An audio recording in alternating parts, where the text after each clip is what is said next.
Salem City Council meet remotely on Thursday, October 28, 2021 at 7 p.m., holding its regular meeting for the purpose of discussing any and all business via remote participation in accordance with Chapter 20 of the Acts of 2021. Are we recording? Yes, we are. Specific information in the general guidelines for remote participation by members of the public and/or parties with the right and/or requirement to attend this meeting can be found on the city's website at salem.com.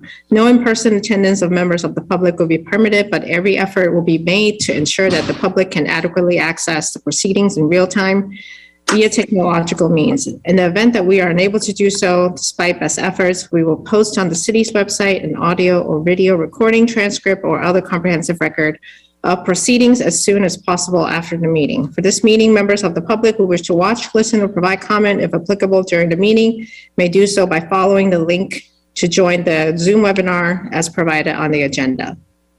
You can also go to the website, zoom.us/join, and enter meeting webinar ID 831-1814-6378, followed by the meeting password as provided on the agenda. By phone, participants can dial toll-free number at 877-853-5257 or 888-475-4499. When prompted, and enter the meeting webinar ID 831-1814-6378 and follow the instructions to join the meeting. For those joining by phone, you may press *9 to raise your hand to speak if sign up for public testimony or to participate in the public hearing portion of the agenda. Meeting is being broadcast live on SATV on channel 22, as well as on Facebook. Members of the public wishing to speak on the agenda items must follow the how to sign up for public testimony outline agenda as provided.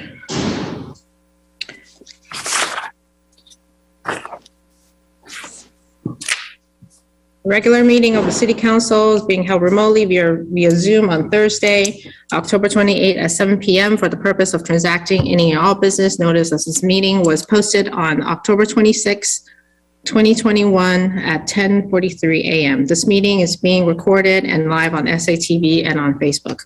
Counselor absent tonight is Counselor Flynn. Council President Madore presided. Counselor Sargent moved to dispense with the reading of the record of the previous meeting. All those in favor? I see 9 hands plus my own. All those opposed, the matter carries. President Madore requests that everyone please rise to recite the Pledge of Allegiance led by Counselor Hapworth. Pledge allegiance to the flag of the United States of America, and to the republic for one nation, under God, indivisible, liberty and justice for all. Thank you. Public testimony, we have one person signed up to speak tonight, but I believe he had sent in his testimony in writing.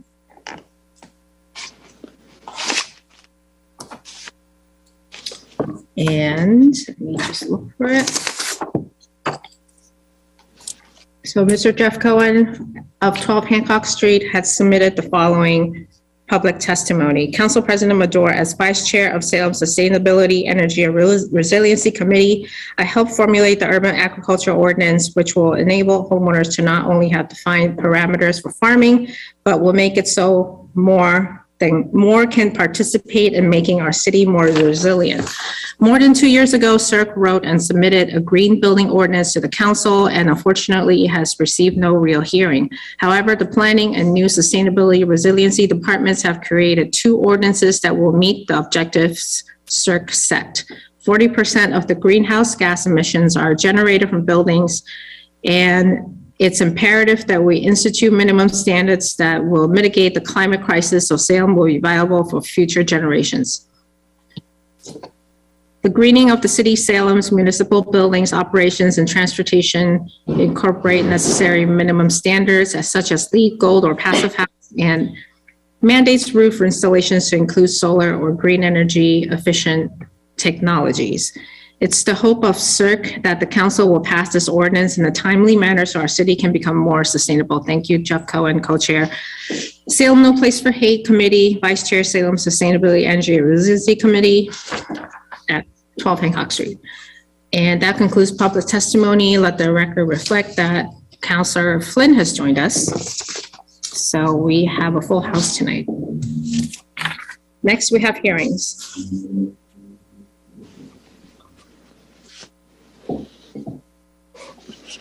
If held from the last meeting of October 14th, 2021, an order from Verizon Wireless to install telecommunications on Washington Street. Members of the public who would like to speak in favor of the proposal, please raise your hand. We have Mr. Dan Klasnick from Verizon. Go ahead, Mr. Klasnick. Yes, good evening. Dan Klasnick, representing Verizon Wireless this evening for consideration of Verizon Wireless proposal to install a small cell wireless facility. As this council may recall, the original proposal was to install small cell equipment on a replacement decorative light post on Bridge Street. This started back in February of this year. But as requested by the City Council, Verizon Wireless has undertaken to review the proposed installation with the Salem Redevelopment Authority. Part of that process included sitting down and reviewing it initially with the Design Review Board. Verizon was requested to evaluate whether it would be feasible to install its small cell equipment instead on a traffic signal light post on the corner of Bridge and in Washington Streets. Verizon Wireless undertook significant efforts to really collect the necessary data to ensure first that the location would address Verizon Wireless's network requirements, and then that there was actually the ability to install the necessary equipment. It was determined that the light post could be utilized as an alternative to the original. So we did meet with the Design Review Board. We received their recommendation for approval, and then we also met with the Salem Redevelopment Authority, and it issued its approval based upon the design that was presented, which really just consists of Verizon Wireless installing its small cell antenna on the top of that existing traffic signal light post. The antenna itself is just 14 inches in diameter, about 35 inches high, and it's going to be placed within a decorative shroud, really to hide the mounting brackets. And if you've had an opportunity to look at the plans, you see that everything is proposed to be painted to match the color of that light post to the extent possible. There will be installed an equipment box on the side of the light post to allow for installation of the necessary remote radio heads, load center, and other equipment. And then, as with the other facilities that we've reviewed with the City Council, we'll need to install an electric meter as the lowest piece of equipment. So basically, what we're trying to do here by utilizing this is to offload a high demand location, as with the others, dealing with capacity as necessary. And I think we've really done something here where we've worked with the boards and the authority to really mitigate the visual impact. I guess I could describe both the DRB and the SRA really were enthusiastic in their support of this proposal. So we would just respectfully request the City Council support it and allow us to proceed forward to install the facility. Thank you very much. Thank you, Mr. Classic, for that comprehensive overview. Any other members of the public who would like to speak in favor, please click on the raise hand button, or if you're joining by phone, press *9. I see a member of the public with the name L. Finn. Oh, the hand is gone. Go ahead. I did look at the pictures of it, but we received. I live at 1 Washington, but it was really hard to kind of understand exactly, is it going to be the same color as the pole? Is going to be black, so it'll just look like the pole is bigger, a little bit taller? Ma'am, could you state your name and address for the record, please? Oh, sure. My name is Linda Finn, and I live at 1 Washington Street, Salem. Thank you. And are you speaking in support or in objection? right now I'm agnostic about it. I just want to understand what it's going to look like. It was very hard from the information that I looked at to really get a sense of what it was going to look like on top of that pole. And I didn't know if the gentleman from Verizon had a picture of exactly what it would look like. Sure. Mr. Klasnick, could you address Ms. Finn's question, please? Yes, as part of the plans that we submitted on page L2, there's an elevation. There's two elevation views, one schematic and the other one is a photographic illustration. So all the equipment will be painted to match the color of which is black, to match the color of the traffic post.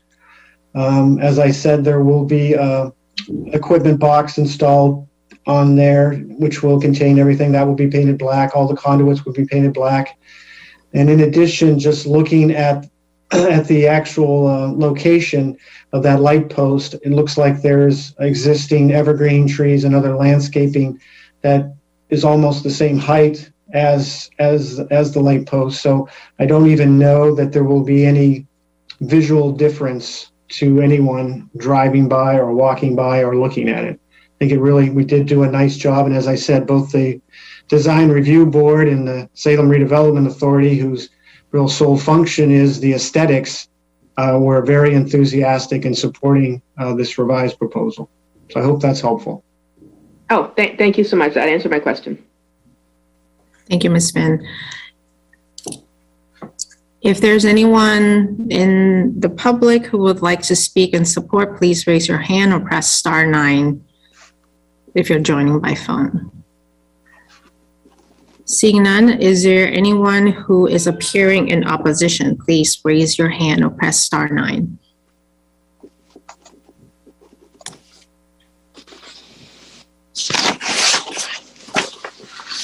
Seeing none, I will read a letter that I received, that this body received from abutters of this project. It is co-signed by 12 abutters who are at 1 Washington Street and 28 Federal Street. Dear councilors, we are abutters and live at 1 Washington Street and received a letter telling us about the public hearing Thursday, October 28th, discussing Verizon Wireless installing telecommunications right at the edge of our property. The letter contained no information other than the date of the meeting, so we did some research on our own. With the help of the city clerk's office, we learned that this was not the first choice. Verizon chose the location across the street near the train station away from our homes. The design review board weighed in, and it is now being proposed in front of our homes. We are opposed to the installation at 1 Washington Street for these reasons. There are inconclusive safety reasons about radiation and this new technology, and we learn it's recommended that it not be put near residences or schools. Verizon chose the light pole away from our homes across the street and in the same area. The design review board cited aesthetics as the reason for not putting it where Verizon suggested. We don't see how that will be improved when it is now right outside our windows. There doesn't seem to be any reason we could find to move it to the traffic light pole across the street near our homes when there's a traffic light pole by the train station away from our residences. We have further concerns that over time, additional devices will be added to this location and become a much larger issue of safety and aesthetics. We encourage you to support that it be put across the street in front of the train station or another location away from residences. And as I mentioned, there are 12 abutters signed. Rich and Jane Stauffer at Unit 404, Pat Huff at Unit 203, Peg Ward at Unit 302, Jim Tobin, Unit 304, Steve Bisson, Unit 104, Don Stone, Unit 202, Gail LaPointe, Unit 403, Kathy and Steve Peltier, Unit 401, and at 28 Federal Street, Pam and Robert Broderick, Unit B2. Oh, I see a hand raise from a phone caller. Madam C. Clerk, are they unmuted? The phone number ending in 609. You may unmute yourself and speak.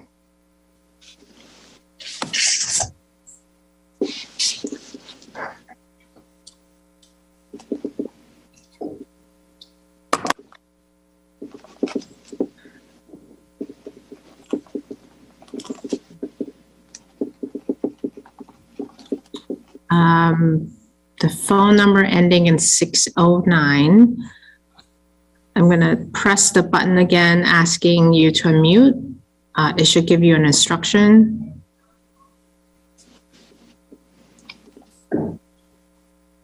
Madam President. Can you hear me? Yes. Oh, okay.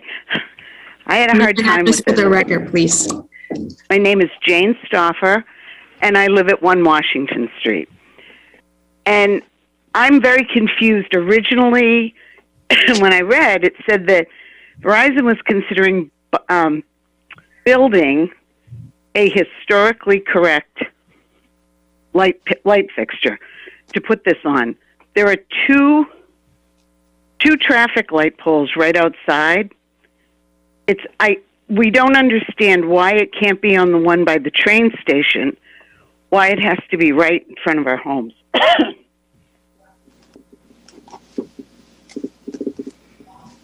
Thank you, Ms. Stauffer.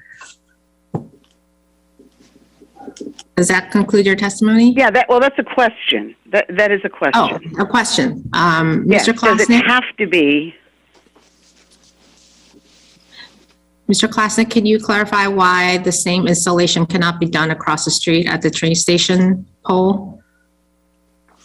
The location, well, first of all, where it's located now, it's a significant distance from 1 Washington Street. I mean, I measured it as over 120 feet away from the actual structure.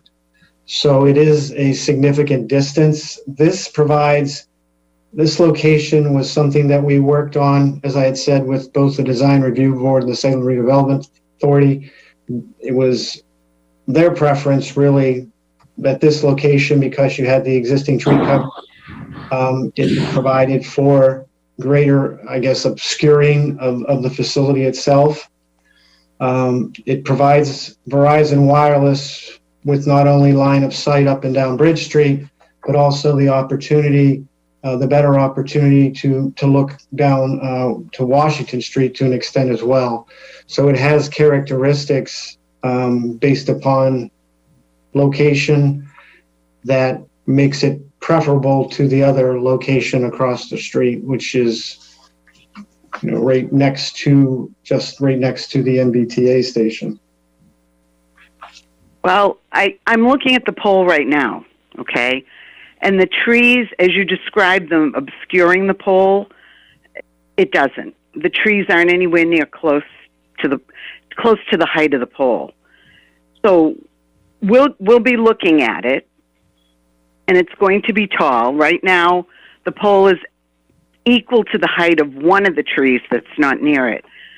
But on top of it, there could be other things added to it over time. And also there's the safety factor. It's unknown. And all the things we read about Verizon specifically said that Verizon suggests that these never be put near residences. And that's what you're choosing to do, over putting it away from the residences. So we don't understand why you would choose that, and we ask that you please not put it in front of our homes.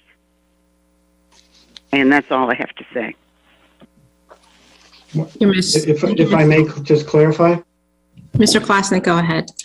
Well, initially, I would note, as I said, the antenna canister is only 35 inches tall. So the overall extension of the height of that existing light post will only be 4 feet 6 inches above the height that it is now. So that's de minimis. And I'm, as this council is aware, the FCC has exclusive jurisdiction over the regulation of both RF emissions and exposure levels. This facility will operate in compliance with all the set standards. Those standards have been developed over the years. They're constantly revisited. In fact, the FCC just recently looked at back in December of 2019, and they really concluded that the standards were specifically appropriate for small cell technology. These units are typically needed to be located in close proximity to where the capacity offload is. As we've discussed on other sites, there's very limited range and adaptability to these. So we really are focusing on just that Bridge Street, Washington Street, and across the street to the MBTA station. And I think what we've done is we really have worked very hard with the city boards and authority to develop something that has been deemed to be acceptable, as I said, by both the Design Review Board and the Salem Redevelopment Authority. So we would just respectfully request, we've been working on this for over a year and a half. We entered into a license agreement for the light post with the city initially. We were asked to move it here. Verizon Wireless moved it. And, at this point, we would just respectfully request that all of your criteria having been met under your guidelines, that the city council approves something that's really originated from a request from your own public safety officials regarding concerns about the ability of Verizon Wireless's customers to utilize their devices in this particular location particularly during peak hours. Thank you. Thank you, Mr. Klasnick. Any questions or comments from members of the council? Councilor DeVoe. Thank you, Madam President. I, for one, can agree that there's a need for this cell antenna at this intersection. The cell phone reception often in the train station or in the garage, in the platform, in the waiting area is poor at times. Sometimes it's great in the exact same spot. Sometimes it's bad or it doesn't exist. And perhaps it's influenced by how many people are actually waiting there for a train and how many people are on the phone, because it seems to be a little bit worse now with the bigger crowds. But I'm not an expert at this. So I was excited when this one came in originally, and I'm saying, hey, this is one I can easily vote for and not have to even ask hardly any questions at all or no questions, because it was so far away from everybody's house, right next to the train station, right where it's going to help people up and down Bridge Street. And I think it was lined up with Washington Street, so you had a clear shot all the way down Washington Street down to Riley Plaza. So it was going to help reception quite a bit, I thought. But then it was moved across the street, and we heard testimony that the president read from, I forget how many, about a dozen abutters or so, maybe 14, I forget how many you said, Madam President. And I'm always concerned when the abutters or the device is going near a home, like the one that was installed our last go around on Loring Avenue at the intersection of Pickman Road. On that one, it was only some 20 feet or so away from children's bedroom, very close to a house. And when you look at that pole now, and I'll call it clutter, all the clutter that's been added to the pole.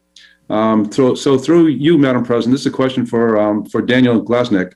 On that one pole, there's a device on top of the pole, maybe 3 to 5 feet tall, and a whole bunch of wires that are running down the pole, looping around, very thick wires. And then there's a whole collection of additional boxes that were added. I'm curious how many additional, and these boxes range from, I don't know, say 6-inch square to 12 by 12 by 4 inches or so. There's a whole collection of them now on the pole.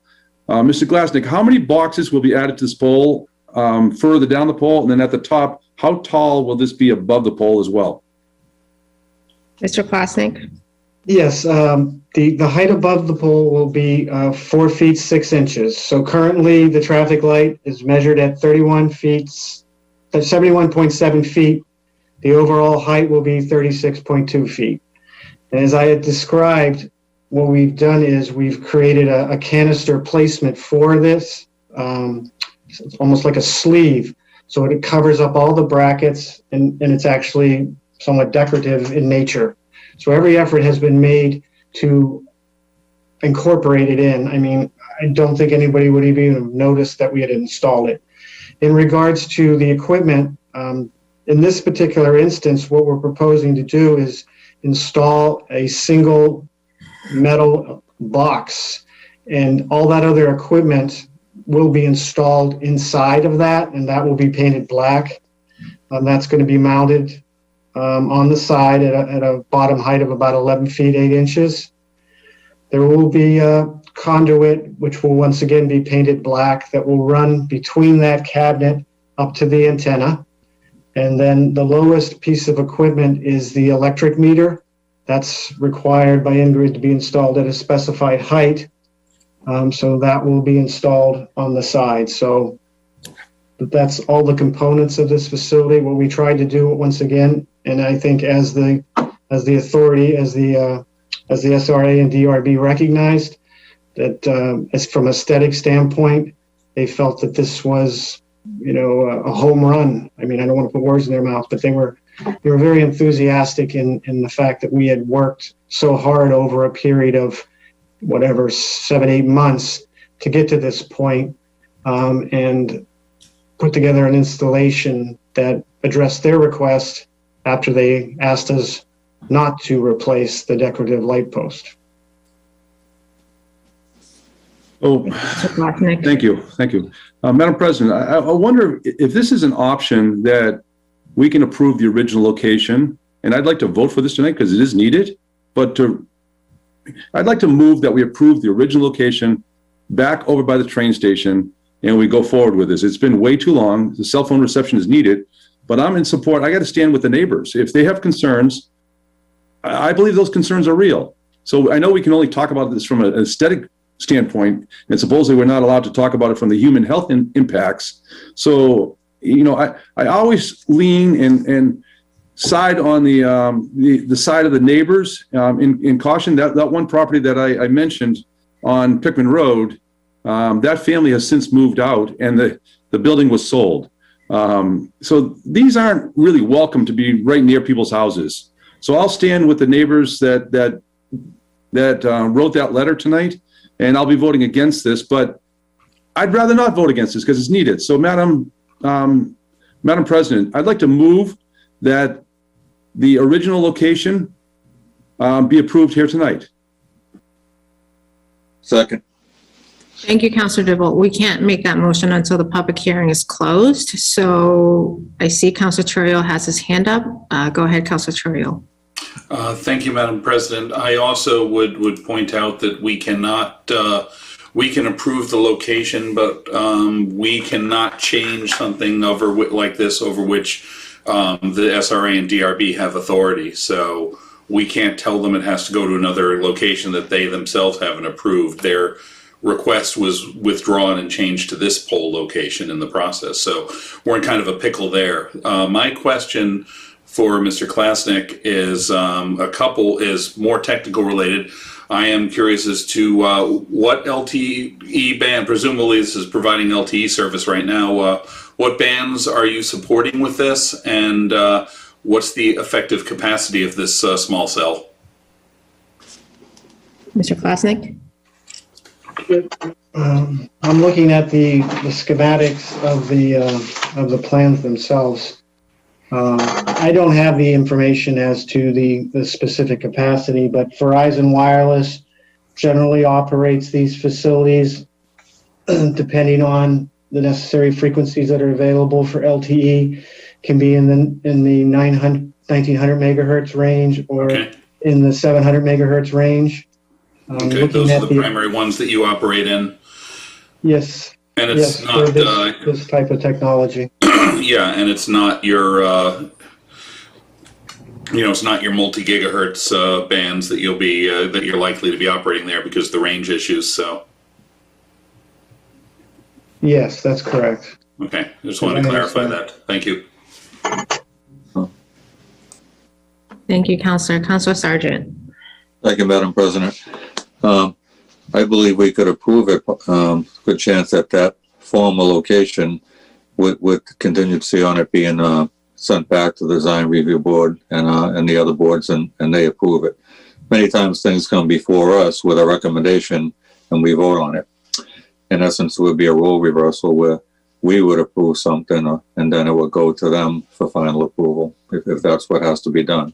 So I think we can approve it at that location and send it back to those boards.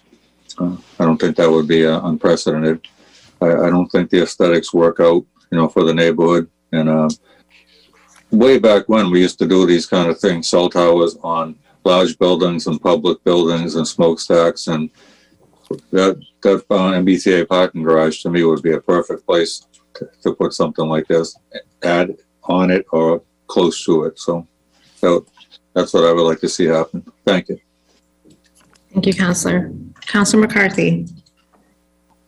Excuse me. Thank you, Madam President. Through you to Mr. Klasnick. Mr. Klasnick, with the location at the DRB, and you guys worked out and came to an agreement on all this aesthetics relative to the pole. Can you tell me how far is it away from the building in question? Yeah, well, based upon my Google measurement, I had it at 116 feet away Okay. from the actual building. It's on the other side of their parking area. So it's quite a distance from the existing structure.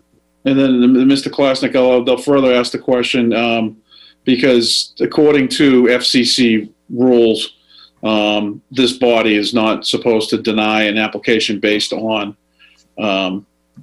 radio transmissions, but in the Verizon safe practices that were referenced, what's the distance that you would normally not encroach on to put one of these in proximity to someone's home, residence, business, or wherever? Well, I think as we had discussed at the prior meetings, they're really, first of all, I would just note that these operate at a very, very low power level. And All right. Let me just to give rephrase. you an idea of the safety limits, I mean, it's really comparable in exposure to a baby monitor or a Wi-Fi router or a Bluetooth. So really you have to, it's really an occupational issue if you're going to be climbing the post and doing some sort of servicing.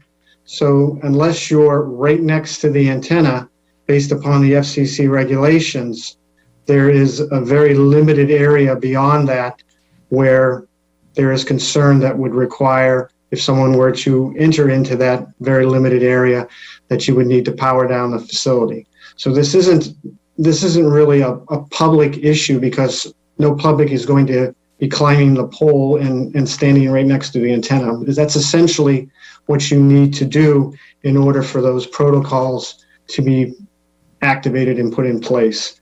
And just looking at it graphically, it really is right at the antenna and then a very small area beyond that. And certainly 116 feet is so far outside of the scope of where the FCC would even provide measurements that it would be, completely de minimis and completely in compliance with all their regulations and requirements. Thank you. Thank you. Let the record reflect that Counselor Flynn has actually left us. I just noticed. I'll take one final comment or question from members of the council. All right, let that be mine then. Just for the record, I didn't have any issues with the original location, and given the aesthetics concerns, I think there could be a way for the DRB and SRA to review the aesthetics for the former location. So I'm inclined to deny this or approve with condition that it reverts back to the original location. If I may? Mr. Klasnick. Yes, I'm sorry. I mean, I guess if that's the position of the council, I don't know if it's possible just to continue this, then maybe I can go back and informally speak with the planner, because those two bodies were quite animated in their opposition to having, I mean, we would have done that a long time ago and have already been providing service to the city, but we've been trying to work with the city on this. So I guess I would ask the city council to afford us the opportunity to have a conversation, further conversation, with the staff in regards to the feedback we're receiving, and then see where we can go from here, rather than send us back without really understanding how far that will take us. I think my position, and I believe Councilor Dibble's position, is to, and maybe couple of the counselors' position is to approve the former location and for Verizon to work with the SRA and DRB on aesthetics, given that the council has final approval rights over this. So the DRB and the SRA can't decide the location for us. Ultimately, it's the council's decision. And no one's correcting me there. I agree. So that's what I'm inclined to do, but it's up to the will of the body to keep the public hearing open or close it and take action on this. So I'm just going to call on Councilor Riccardi. Thank you, Madam President. I move that the public hearing be closed by roll call vote. Councilor Riccardi moves that the public hearing be closed by a roll call vote. Madam City Clerk, please call the roll. Councilor Torrio, Yes. Councilor Sargent, Yes. Councilor Riccardi, Yes. Councilor Presnowski, Yes. Councilor Marcillo, Yes. Councilor McCarthy, Yes. Councilor Hapworth, Yes. Councilor Dominguez, Yes. Councilor Dibble, Yes. and Councilor Madore. Yes. On motion to close the public hearing for Verizon to install telecommunications on 1 Washington Street, we have 10 councilors voting, 10 affirmative. The hearing's closed. Councilor Riccardi. Sorry. Thank you, Madam President. I move that this be, do we amend this or deny? Sorry, I'm not quite sure what the next There's a motion on the floor to amend, I think. motion on the floor is to amend. So Councilor Dibble would you like to make that motion again? And Madam City Clerk, I can't remember I just looked up the last agenda, but I can't get the address, so. That's what I was, yeah, this is just Bridge Street on it. 234 Bridge Street. 234? Yep. I think it's 234. Or that was what was on the DRB minute. Okay. So Councilor Dibble, do you want to make that motion? I did make that motion already. Do I need to make it again? Yes, please. I'd like to move, it's a friendly motion. And honestly, I'd like to thank Verizon for working with the city on this. It's, as I said earlier, it's much needed, but I'd like to move that that we approve the original location over by the train station. And that I'll add that the matter be remanded back to the DRB and SRA for their input on aesthetics. But I think I've said enough. It's quite clear. So I'd like to see it go back to the original location, and that's my motion. Thank you, Madam President. Second. Councilor Dibble moves that this be granted at 234 Bridge Street. Seconded by Councilor Sargent.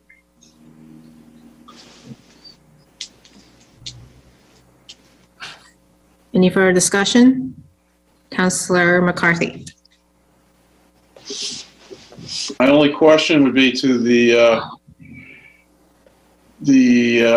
amendment and the people who are in support of the amendment. It would be a question that you're moving to amend the location due to what? Because it's very clear, and that's why I asked the city clerk, the city solicitor to send us all that. You are not allowed to deny location because of radio wave transmissions. So, and if the DRB and the SRA has approved this aesthetically, then I guess my question was, and I'm not saying I'm in favor or against, why are you moving the location? Because once again, I did not go to law school yesterday, and nor did I go to law school last night. And I'm not a lawyer, but I just see that we've asked the Verizon to go through a 6 to 8 month long ordeal to get this location approved through the design review board in the SRA and they have a location. My question is to the board, is for what reason are we moving it? I'm not saying I'm in favor or against, I'll hear the arguments, but for what reason are we moving the location? Thank you, Counselor. My position, as I stated earlier, is that I didn't see any issue with aesthetics for the original location. So given there are concerns about aesthetics from the butters, I'm inclined to agree with Counselor DeVoe to move this back to the original location. So that's my position. But the motion on the floor is to grant this to the original location at 234 Bridge Street. Any further comments? Councilor Riccardi.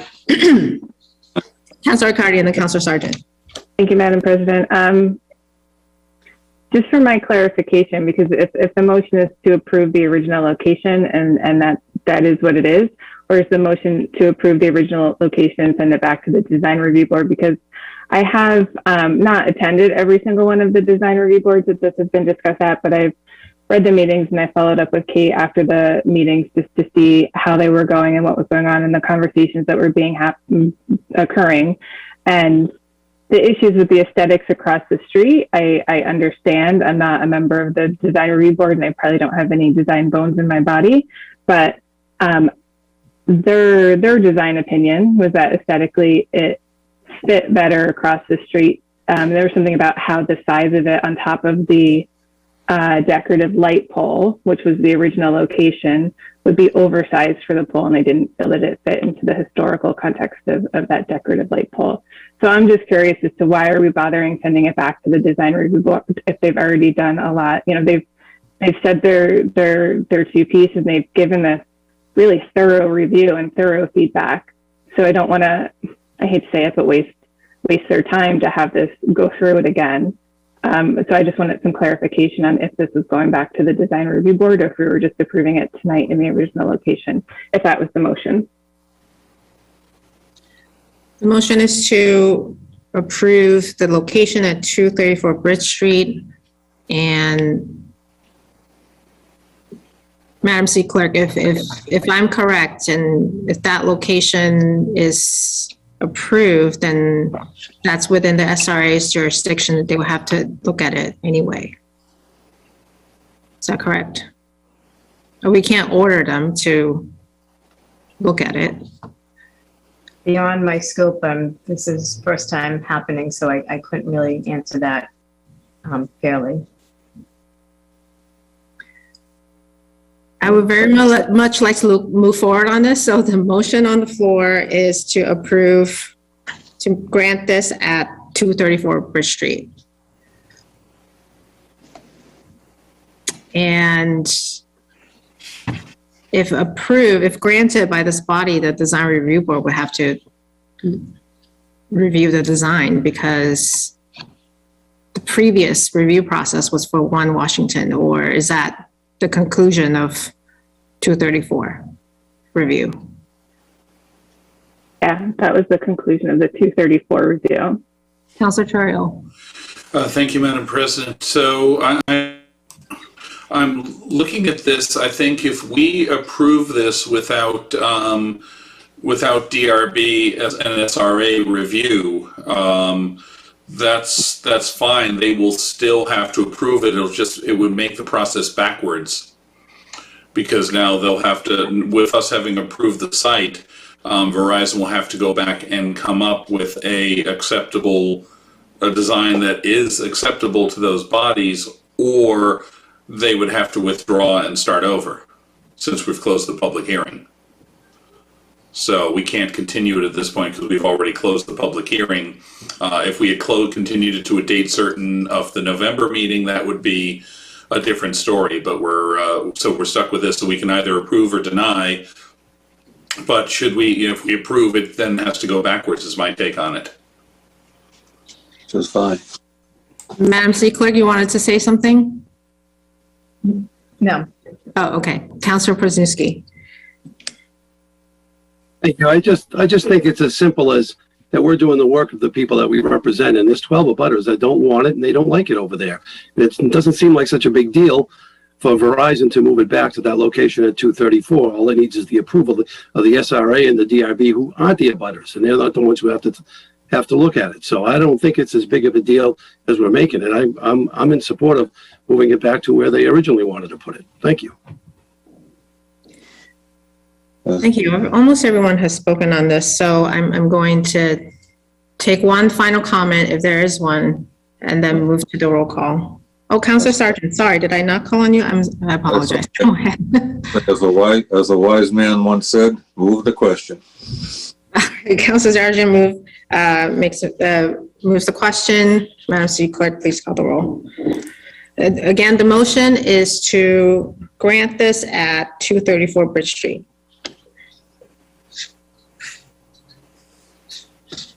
Councilor Torrio. Yes. Councilor Sargent. Yes. Councilor Riccardi. Yes. Councilor Presnowski. Yes. Councilor Marcello. Yes. Councilor McCarthy. Yes. Councilor Hapworth. Yes. Councilor Dominguez. Yes. Councilor Dibble. Yes. And Councilor Madore. Yes. On granting Verizon Wireless to install telecommunications at 234 Bridge Street, we have 10 councilors voting, 10 affirmative, 1 absent. The mayor carries. Further hearings.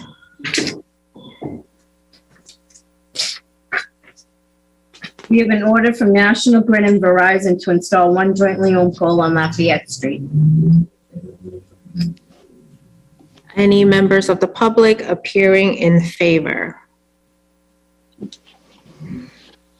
Please raise your hand or press *9. National Grid, go ahead. Hi, this is Sabita Mahabir Sheehy, representing National Grid, 44 River Street, Beverly, Massachusetts. This is to install a pole so we can put in infrastructure equipment for reliability. For reliability. Thank you. And Mr. Ken Lacey? There, can you hear me? Yep. Where on Lafayette Street is this pole going to be? Mr. Lacey, can you state your name and address for the record, please? Sure. My name is Ken. Last name is Lacey. I live at 310 Lafayette Street. 310. Thank you. Ms. Mahabir, could you clarify for Mr. Lacey? It is going to be between 2 poles on Lafayette Street, between the addresses of 302 and 310 Lafayette. Thank you. Mr. Lacey, do you have further questions or comments? Yeah, well, given the fact that there are 2 poles not maybe 100 feet apart, I'm not exactly sure where that pole's going to be other than right in front of my house. Ms. Mahabir? It should not be going anywhere that would block a driveway, but we have 1 equipment, which is also there for reliability, and we have a junction pole. This piece of equipment cannot go on a junction pole, and it cannot go with the other piece of equipment. It has to be by itself, and it has to be in close proximity to the already existing piece of equipment. And the pole after that has a transformer on it, and the pole on both sides of the intersection have transformers on it. Right, and now that I know the location of the pole, I would strongly object to this pole being right in front of my house. That was not mentioned in the agenda in any way, shape, or form. The fact that it was a jointly owned pole was not even mentioned in the agenda. It was a JO pole, which the public doesn't know what that is. Exactly how are we being transparent here? How it comes across really is, I mean, it goes to the council as jointly owned, which is what the JO means. Okay, thank you, Ms. Mahabir. I am going to take any other public comment appearing in favor. Please raise your hand. And Mr. Lacey has gone on the record in opposition. Anyone else appearing in opposition? Please raise your hand. Seeing none, any comments from the council? Councilor Terrio. Thank you, Madam President. As the ward counselor for this area, so I see from the schematic in the documentation, this location is approximately on the boundary between 310 Lafayette and 302 Lafayette. So it is, as proposed, looking at this, it's pretty close to the driveway at 302 Lafayette, which could be a concern having it that close by. So I generally prefer to see fewer poles than more poles. So what is the equipment that needs to go on this pole? Ms. Mahabir, if you're still there, could you address Councilor's question?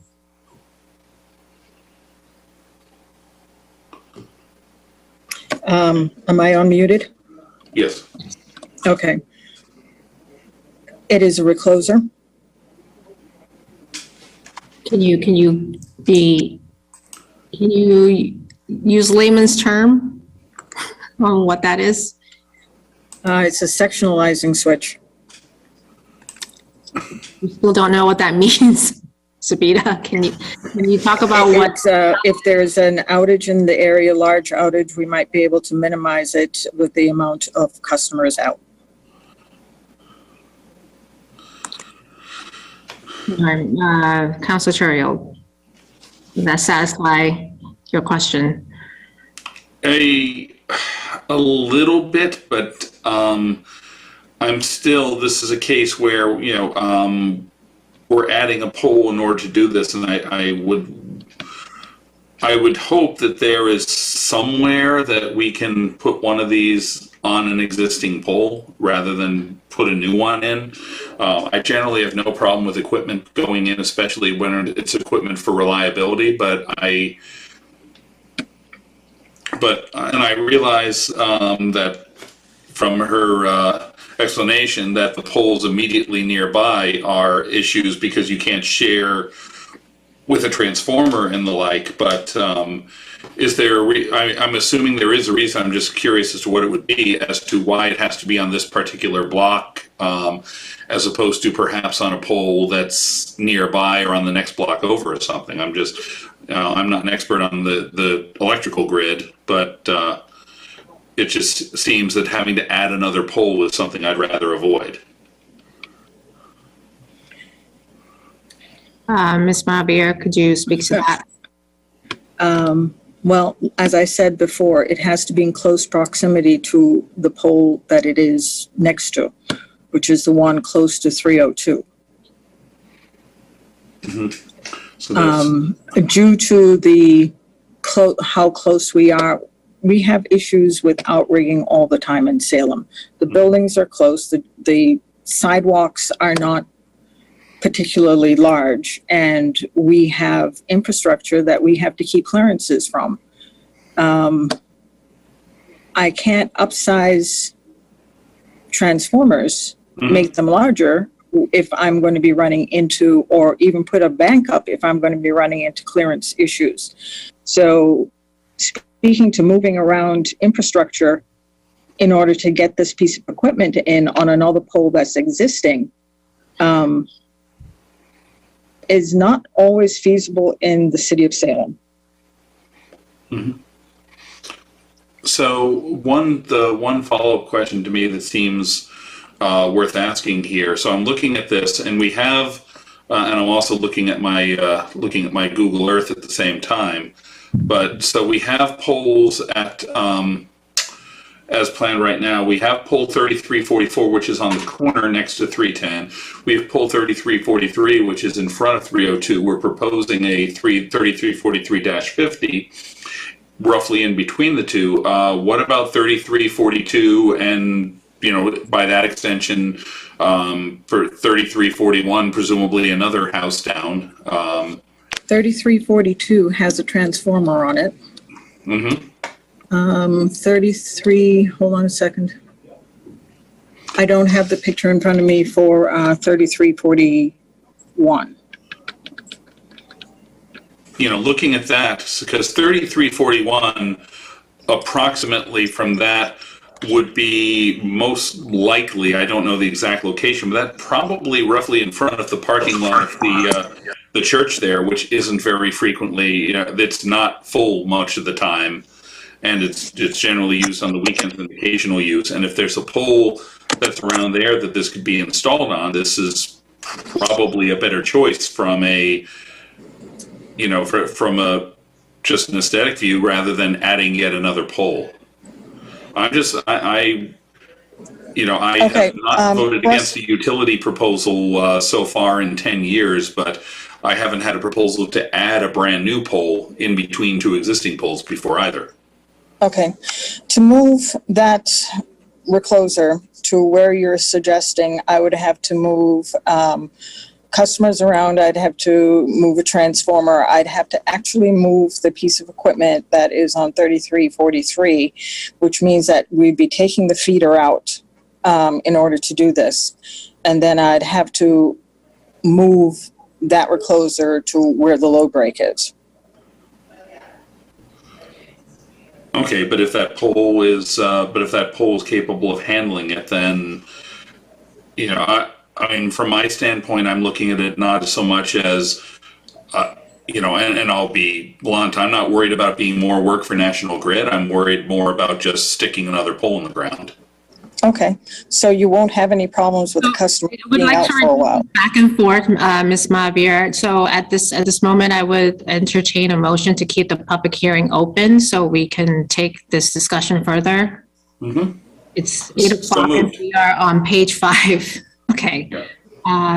So moved. I move to keep it open till the date certain of, I believe our next meeting is going to be on the 18th. Yes. So I move that it stay open until November 18th. Second. Councilor Terry moves to keep the public hearing open, seconded by Councilor Sargent. Councilor Dibble. Thank you, Madam President. I'm sorry, I shut off my speaker. I'd have to agree with the Ward 5 City Councilor on this one. I'd also like to see that, so I agree with the keeping the public hearing open, but with that, a friendly amendment that the petitioner submit an air photo showing the pole, as has been typically done with all other submittals. There's no air photo showing where the pole is, so we can't see where the trees are, where the driveways are, et cetera. There might be more information shown on that. But I also think that it should be properly posted with the 302, 310 Lafayette Street. The person who spoke earlier at 310 just happened to catch this. What if the person at 303 or 302 or anywhere else around there?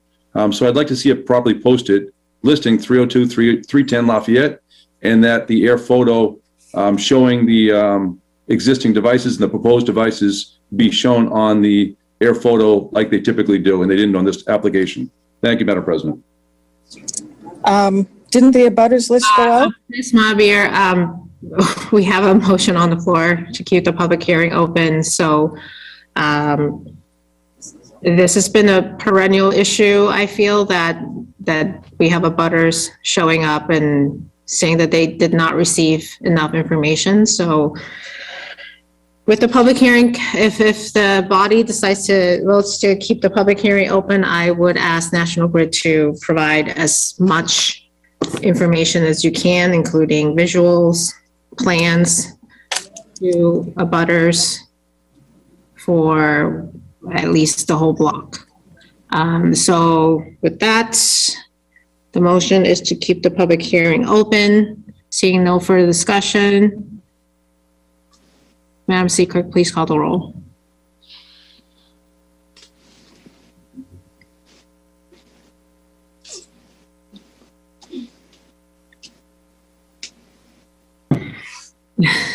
Counselor Torrio, Yes. Counselor Sargent, Yes. Counselor Riccardi, Yes. Counselor Presnowski, Yes. Counselor Canelo, Yes. Counselor McCarthy, Yes. Counselor Hapworth, Yes. Counselor Dominguez, Yes. Counselor Dibble, Yes. and Counselor Madore. Yes. And the motion to keep the public hearing open for National Grid to install a jointly owned pole on Lafayette Street. We have 10 councilors voting, 10 affirmative, none negative, 1 absent. The hearing is kept open. Appointments and reappointments. We have held from the last meeting the mayor's appointment of the following to the Affordable Housing Trust Fund Board with the terms to expire October 14th, 2023. Christopher Malmstrom and Linda Fairbanks Atkins. Counselor Hapworth. Thank you, Madam President. I move for confirmation by roll call vote. Counselor Hapworth moves for confirmation by roll call vote. Under discussion. I just want to thank Mr. Malmstrom, Ms. Fairbanks Atkins for their willingness to serve and welcome them to the Affordable Housing Trust Fund, pending confirmation. Thank you. Any further discussion? Seeing none, Madam City Clerk, please call the roll. Counselor Torrio, Yes. Counselor Sargent, Yes. Counselor Riccardi, Yes. Counselor Presnowski, Yes. Counselor Masillo, Yes. Counselor McCarthy, Yes. Counselor Hapworth, Yes. Counselor Dominguez, Yes. Counselor Dibble, Yes. and Counselor Madore. Yes. The confirmation of Christopher Malmstrom and Linda Fairbanks Atkins to the Affordable Housing Trust Fund Board. We have 10 councilors voting, 10 affirmative, none negative, 1 absent. The mayor carries. Counselor Hapworth. Madam President, I'd like to move for suspension of the rules to allow Mr. Malmstrom, Ms. Fairbanks Atkins to speak, if they wish. Hapworth will suspend the rules. Seeing no objection, Mr. Malmstrom, you may unmute yourself. Did I do that right? Can you hear me? You can hear me. Yes. No. You just muted yourself. There you go. We good now? Yep. Excellent. Hi, everybody. Thank you so much for approving me. I'm really excited to join. I know one of the reasons why the mayor was excited to appoint me was just my experience as a restaurant person and have worked in a couple restaurants in Salem. And I know that's a huge issue that people in my community, that community are really facing is affordable housing and making sure that we continue to live and work in these communities. So I'm excited to be a part of that and to help find solutions for Salem. Thank you, Mr. Malmstrom. Congratulations. And Ms. Fairbanks Atkins, if you would like to address the council, please go ahead.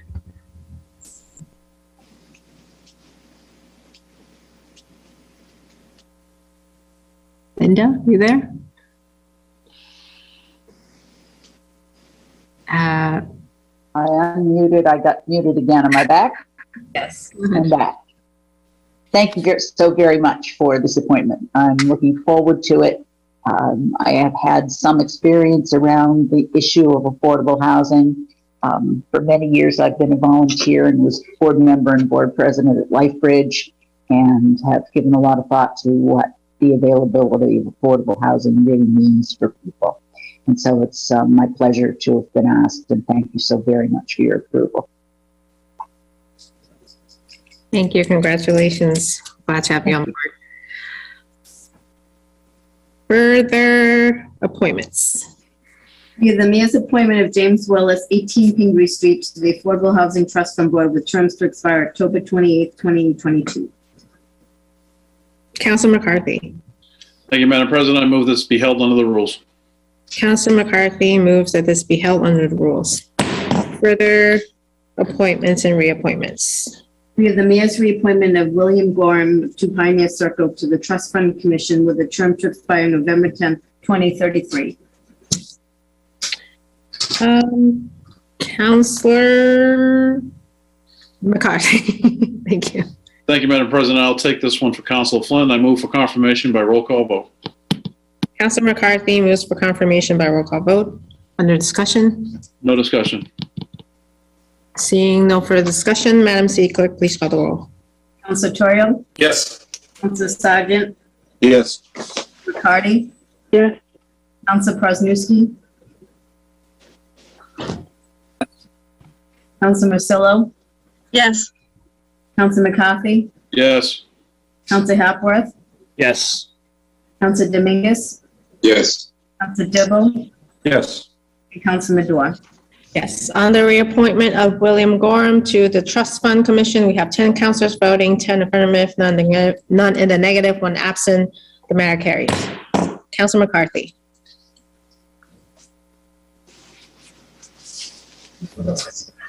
Could you suspend the rules to allow Mr. Delaney? Sorry. It was a reappointment. Is he with us this evening?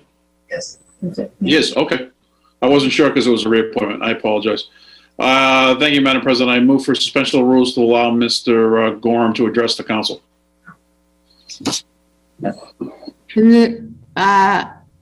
Apologize.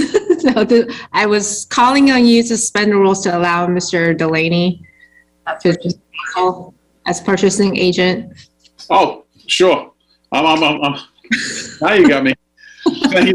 Thank you, Madam President. All worked out. No, that's fine. You caught me I was ready for that one, but you caught me in a loophole. I'm sorry. Thank you, Madam President. At our last meeting, we approved Mr. Delaney as purchasing agent, and at that time, I also made the request that Mr. Delaney would make himself available to us. Obviously, the purchasing agent position in the city is a very critical position, and we felt that at the last meeting it was time sensitive to get him on board and get him into his position. So at this time, I want to thank Mr. Delaney for appearing in front of us, and I would ask for suspension of rules to allow Mr. Delaney to address the council if he so chooses. Councilor McCarthy moves to suspend the rules to allow Mr. Delaney to address the council. Seeing no objection, Mr. Delaney. Good evening. Thank you for having me. I'm very excited to have joined the city, to work with the rest of the finance team, and to serve the people of the city and this council. Thank you. Thank you. Congratulations and welcome aboard. And with that, Councilor Marcillo. Thank you, Madam President. I move that we go out of order to page 21. Councilor Marcillo moves that we take matters out of order to page 21, communications from city officials. Seeing no objection. Councilor Marcillo. The motion is on page 32. The following conservation restriction for 2 Bemis Street lots that was submitted by Jane A. Guy, Assistant Community Development Director. Councilor Marcillo. Thank you, Madam President. Can we waive the reading, please? Please. Reading. Thank you. I move for adoption by roll call vote. Councilor Marcillo moves for adoption by roll call vote. Under discussion. Thank you, Madam President. So this particular item is the 2 lots on Bemis Street. These 2 lots were recently purchased by the city. They are surrounded on 3 sides by city-owned land in Gallows Hill Park. And so since the CPA funds were used to purchase the land, there needs to be a restriction on the land. And so this conservation restriction is being placed on these 2 parcels. But since the city itself can't hold its own restriction, the Essex National Heritage Commission has agreed to hold the restriction. The city will own the land, they will hold the restriction, which just means that they would be the enforcement agent to make sure that the restriction is held up. And the restriction, conservation restriction, just means that the property is held in perpetuity as public land and nothing can be built on it. So that's what this whole transaction is here.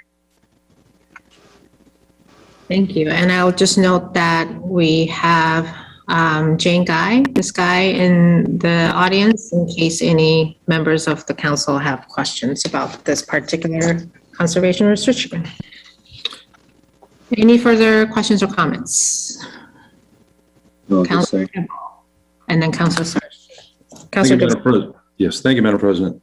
I find this one a little odd, and I'm really happy that we're preserving this land. There's a bunch of small house lots up in this area on Bemis. It's a paper street.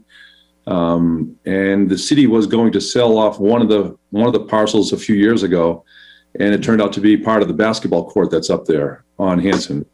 And actually, these lots that we're now buying back, the city sold a number of years ago.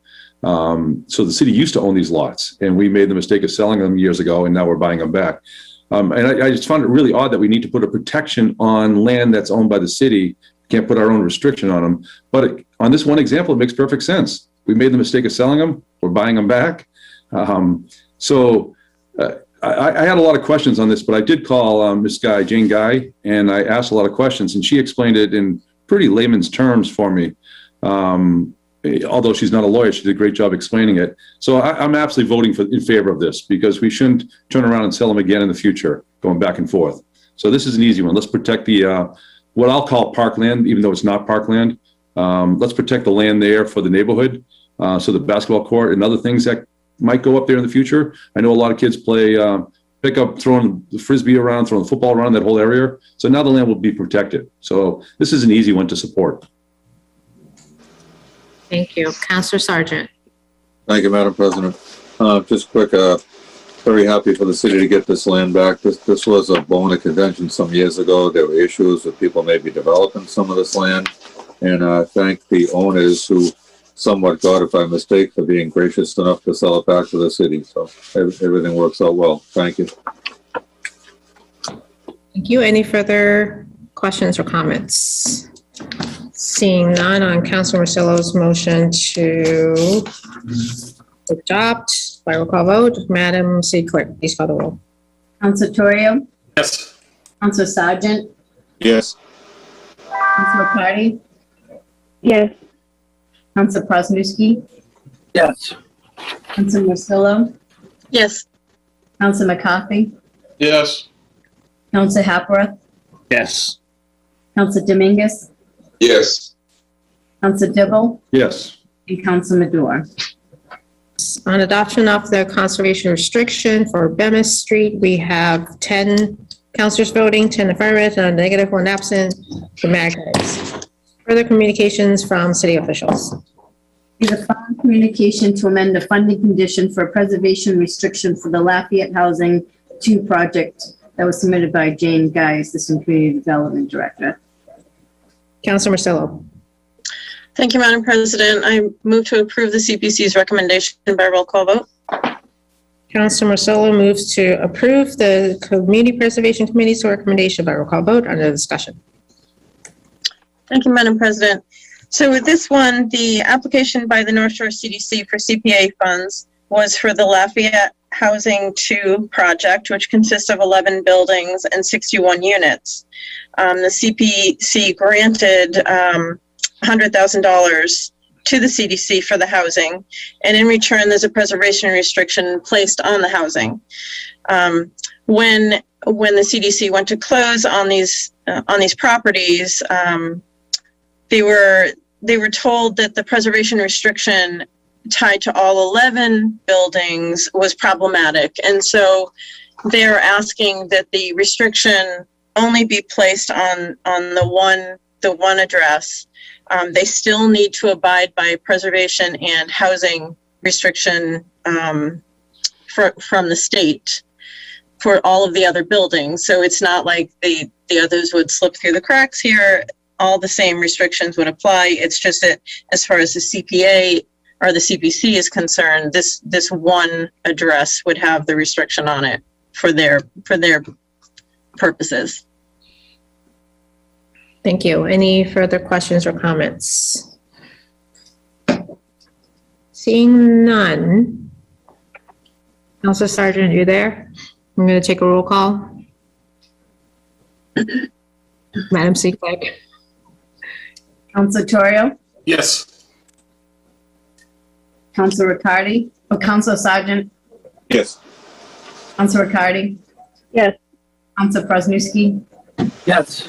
Council Marcillo, Yes. Council McCarthy, Yes. Council Hapworth, Yes. Council Dominguez, Yes. Council Dibble, Yes. and Council Madore. Yes. On approval of the CPC's recommendation for North Shore CDC, we have for 8 to 10 Peabody Street, we have 10 councilors voting, 10 affirmative, none in the negative, 1 absent. The mayor carries. Councilor Marcillo. Thank you, Madam President. I move that we return back to the normal agenda on page 7. Councilor Marcillo moves that return to page 7. Seeing no objection. Communications from the mayor. We have 5 orders to accept donations. Councilor Chorio. Thank you, Madam President. I move for adoption by roll call vote. Councilor Chorio moves for adoption by roll call vote. Under discussion. Thank you, Madam President. These are, as mentioned, these are 5 donations. There's one from Footprint to donate for their from their sponsorship of the Derby Street Mile Road Race. Turner Seafood is donating money for tree maintenance and plantings that will go into the tree replacement fund, as is the North Shore CDC. The International Order of Oddfellows is donating money to buy new dispatch console chairs for the Salem Police Department's dispatch center. And most interestingly here, we're getting a donation to the Salem Police Department to build a fallen officers memorial, including a monument from Thomas Oberlander, who's been working with other people in the community on this. So I know the Ward 7 councilor has some stuff to say about this a little bit farther down, but I think this is these are all very generous donations to the city, and particularly building that memorial, I think, is going to be a real positive thing. I think, Salem recognizes their own. So I move for approval on all. Thank you. Any further questions or comments? Any further discussion on any of the 5 donations? Seeing none, Madam City Clerk, please call the roll. Council Torrio, Yes. Council Sargent, Yes. Council Riccardi, Yes. Council Prosnewski, Yes. Council Marcillo, Yes. Council McCarthy, Yes. Council Hapworth, Yes. Council Dominguez, Yes. Council Dibble, Yeah. and Council Madore. Yes. On acceptance of the 5 donations, we have 10 councilors voting, 10 affirmative, none negative, 1 absent. The matter carries. Further communications from the mayor. We have one order per Mass General Law to allow a fiscal year 21 appropriation in the amount of $425 to be expended with fiscal year 22 expenses for Council on Aging. Councilor Chorio. Thank you, Madam President. Move for suspension of the rules. Councilor Chorio moves for suspension of the rules. Seeing no objection, Councilor Chorio. Thank you, Madam President. I also move for adoption by roll call vote. Councilor Chorio moves for adoption by roll call vote. Under discussion. Thank you, Madam President. This is fairly straightforward. A vendor of the providing services to Council on Aging did not get in a couple of invoices in the winter time, and they came up after the fiscal year had passed. So it's a few $100s, and fairly routine in that matter. So they're asking to pay it out of this year. Thank you. Any further discussion? Seeing none, Madam City Clerk, please call the roll. Council Torrio, Yes. Council Sargent, Yes. Council Riccardi, Yes. Council Prosnewski, Yes. Council Marcillo, Yes. Council McCarthy, Yes. Council Hapworth, Yes. Council Dominguez, Yes. Council Dibble, Yes. Council Madore. Yes. On the appropriation, we have 10 councilors voting, 10 affirmative, none negative, 1 absent. The matter carries. Further communications from the mayor. We have a resolution thanking and congratulating Eagle Scout candidate Thomas Oberlander and all who volunteered to create the Salem Police Department Fallen Officers Memorial. Councilor Dibble. Thank you, Madam President. I'd like to read the resolution. The resolution thanking and congratulating Eagle Scout candidate Thomas Oberlander and all who volunteered to create the Salem Police Department Fallen Officers Memorial.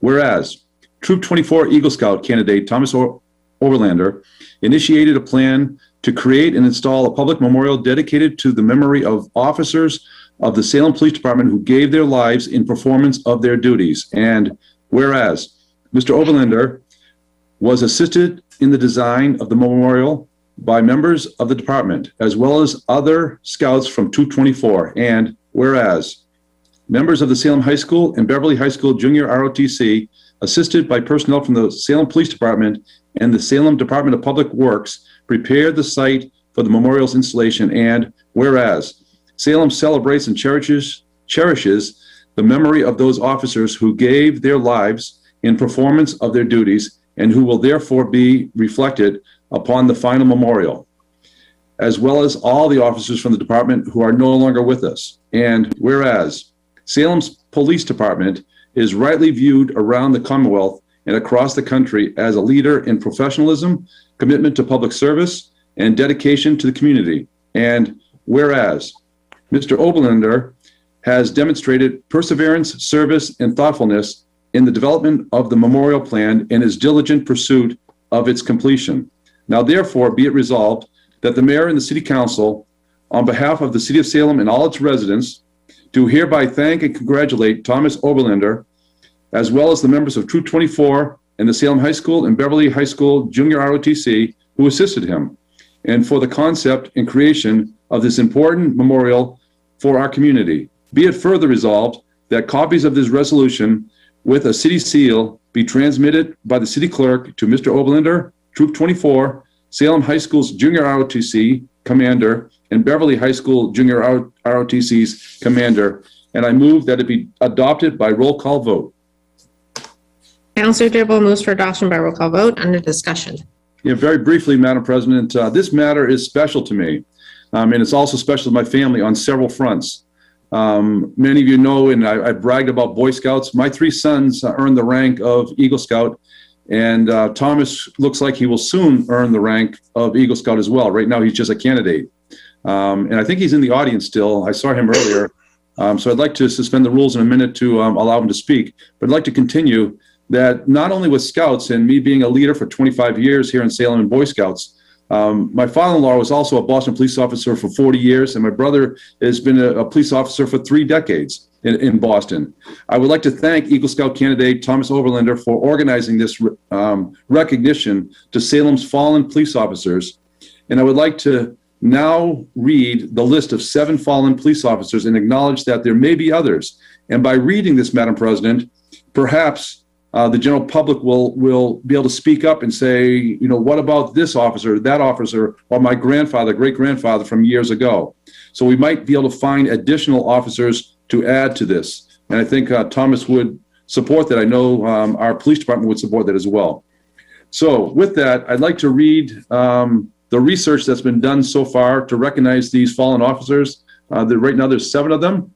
And it is Patrol Officer Charles J. Gillette, end of watch February 1st, 1930. Patrol Officer George P. Gartland, end of watch September 15th, 1944. Special Police Officer Albert Terrio, end of watch April 24th, 1947. Lieutenant John J. Ryan, end of watch February 18th, 1953.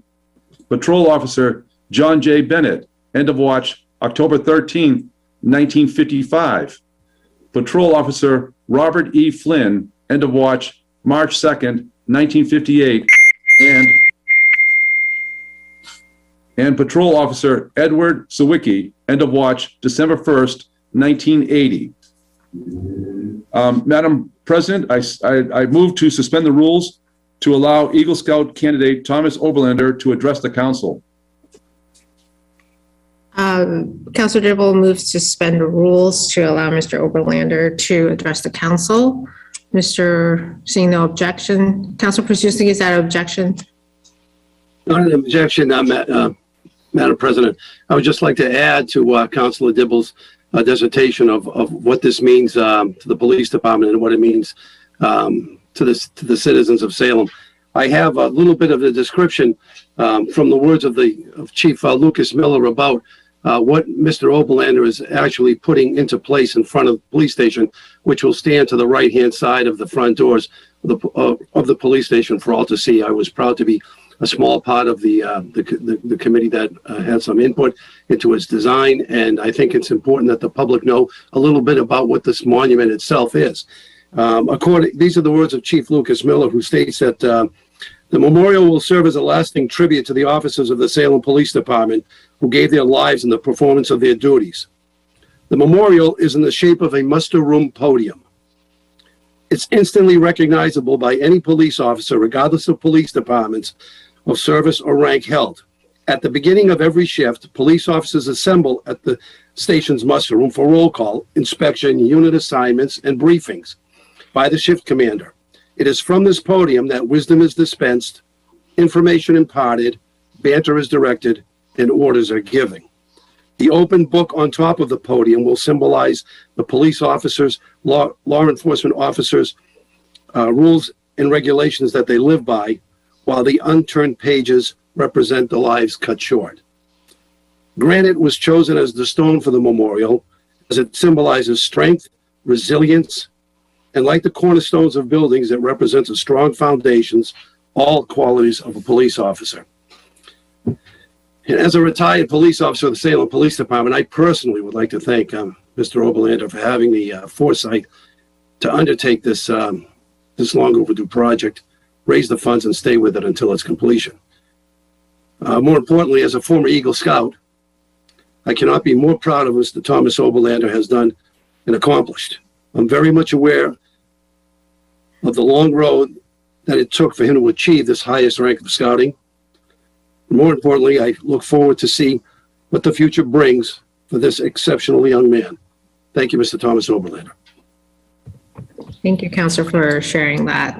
And now, Mr. Oberlander, if you wish to address the council, go ahead and unmute yourself. First off, I'd just like to thank everyone who helped me in the creation of the memorial. It was my pleasure to lead in the creation of the project, and I'd also like to thank everyone who donated towards this memorial.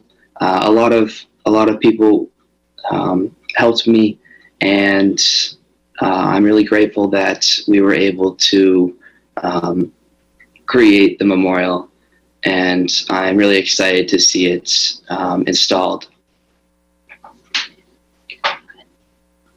Thank you, Mr. Oberlander. I think we owe you our gratitude. Thank you. Any further discussion? Seeing none, on Councilor Dibble's motion to adopt the resolution, Madam City Clerk, please call the roll. Councilor Torrio? Yes. Councilor Sargent? Yes. Councilor Riccardi? Yes. Councilor Presnowski? Yes. Councilor Marcello? Yes. Councilor McCarthy? Yes. Councilor Hapworth? Yes. Councilor Dominguez? Yes. Councilor Dibble? Yes. And Councilor Madore? Yes. On adoption of the resolution for the Police Department, Salem Police Department Fallen Officers Memorial, we have 10 councilors voting, 10 affirmative, none negative, 1 absent. The matter carries. Further communications from the mayor. We have ordered that the city's purchasing agent is hereby authorized to solicit bids and lease with the approval of the mayor no more than 1/3 of the city-owned lot at 297 Bridge Street for the period of November 26th through and including December 24th, 2021, for the purpose of selling Christmas trees, wreaths, and other similar holiday items. Councilor Marcello. Thank you, Madam President. I move for adoption by roll call vote. Councilor Marcello moves for adoption by roll call vote. Under discussion. Thank you, Madam President. I'll just say that that's one of my favorite days of the year is when the trees arrive in the parking lot. So. Thank you. Any further discussion? Councilor Torrio. Thank you, Madam President. I just wanted to say about this. This has become a new tradition in Salem that goes back a number of years now. When the old California olive oil plant that had been used by Ludwig's Trees for many, many years was finally sold and redeveloped. I scrambled with them and with the mayor to try and come up with an alternative for them that would let them keep on doing business in Salem, and we came up with this as a location. It's worked out really, really well, and for the last number of years, the family's been able to keep on coming down to Salem and selling trees, and it's something that I know a lot of people in the city, and myself included, always like to get their trees from Ludwig's every year, and this doing this lets them come down and take care of that. So I hope this continues for the foreseeable future. Thank you. Thank you. Any further discussion? Seeing none, Madam City Clerk, please call the roll. Council Torrio, Yes. Council Sargent, Yes. Council Riccardi, Yes. Council Presnowski, Yes. Council Marcello, Yes. Council McCarthy, Yes. Council Hapworth, Sorry, I was muted. Yes. Council Dominguez, Yes. Council Dibble, Yes. and Council Madore. Yes, on the order, we have 10 councilors voting, 10 affirmative, none negative, 1 absent. The matter carries. Further communications. In order for a home rule petition on an act concerning the appointment of retired Salem firefighters as special firefighters within the city of Salem. Councilor Marcello. Thank you, Madam President. An act concerning the appointment of retired Salem firefighters as special firefighters within the city of Salem. Be it enacted by the Senate and the House of Representatives in General Court, assembled and by the authority of the same as follows. Section 1, notwithstanding any general or special law to the contrary, the fire chief of the city of Salem. Move to waive the reading. Councilor Troyer moves to waive the reading. Thank you. I move for adoption by roll call vote. Councilor Marcello moves for adoption by roll call vote. Under discussion. Thank you, Madam President. This follows the same pattern as the police department, also to allow retired, in this case, firefighters to come back and do work at different times. And so that's pretty much what I know about this. Thank you. Any further discussion? Seeing none, on adoption of the home rule petition, Madam City Clerk, please call the roll. Council Torrio, Yes. Council Sargent, Yes. Council Riccardi, Yes. Council Presnowski, Yes. Council Marcello, Yes. Council McCarthy, Yes. Council Hapworth, Yes. Council Dominguez, Yes. Council Dibble, Yes. and Council Madore. Yes. On adoption of the home rule petition, we have 10 councilors voting, 10 affirmative, none in the negative, 1 absent. The matter carries. Further communications.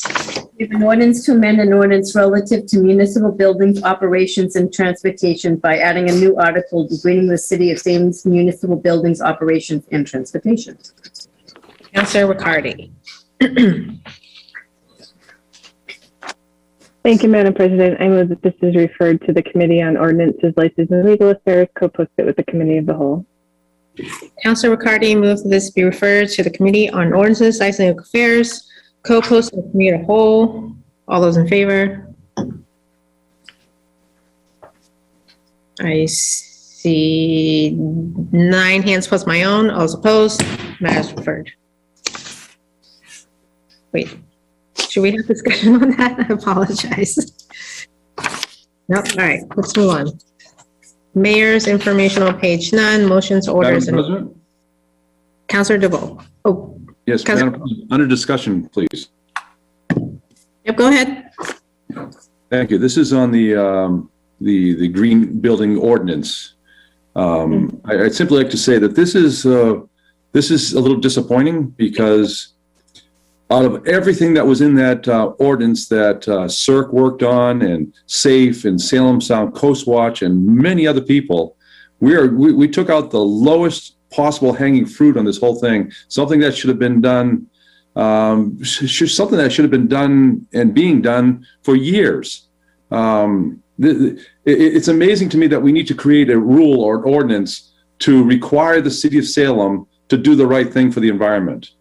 We are missing the boat, and we need to really get the rest of the whole package to the city council and take action on it for our environment. To create an ordinance to require the city to do what's right, it really doesn't make any sense. We should just be doing it automatically. So, this is a feel-good type of thing, but there's so many other measures that we need to enact, and we're simply not doing it. So I'd encourage the city council and our committees to take action on the rest of the green building ordinances, and let's make progress, because quite frankly, this ordinance, it really doesn't do anything. We should be doing all this stuff anyway. Without an ordinance, it's not needed. Thank you, Madam President. Thank you. Motions, orders, and resolutions. Councilor Marcillo. Thank you, Madam President. Ordered that the Committee on Government Services, co-posted with the Committee of the Whole, meet to discuss the status of the Sci-Fi Networks project with representatives from the Engineering Department, Information Technology Department, and representatives from Sci-Fi Networks. And I move for adoption by roll call vote.